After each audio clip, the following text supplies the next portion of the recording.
So మానవుని జీవితంలో ఎదుగుదల ఉండాలంటే మెయిన్‌గా 4 గ్రహాలు మనకి సపోర్ట్ చేయాలి. 4 గ్రహాలు స్ట్రెంథెన్ చేస్తేనే మానవ జీవితంలో ఎదుగుదల మొదలవుతుంది.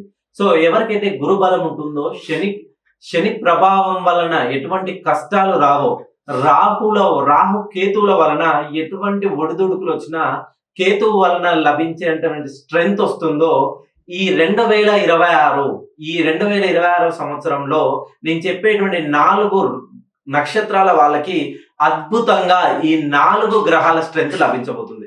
ఎవరైతే మిథున రాశి పునర్వసు నక్షత్రంలో జన్మించారో, అలాగే తులారాశి స్వాతి నక్షత్రంలో జన్మించారో, మకర రాశి శ్రవణ నక్షత్రంలో జన్మించారో, కుంభరాశి శతభిష నక్షత్రంలో జన్మించారు.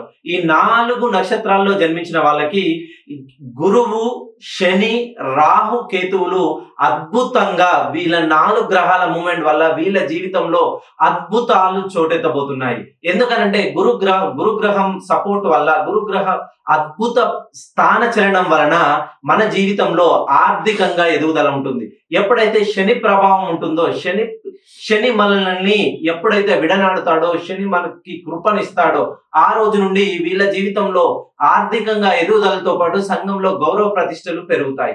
అలాగే రాహు ప్రభావం వలన ఒడిదుడుకులు చాలా వస్తుంటాయి లైఫ్ లో. ఈ ఒడిదుడుకులను తట్టుకునే స్ట్రెంగ్త్ కేతువు ఇస్తాడు. ఈ 4 నక్షత్రాల్లో జన్మించిన వాళ్ళకి 2026 4 రకాలుగా వీళ్ళ నడవడికలు మారబోతున్నాయి.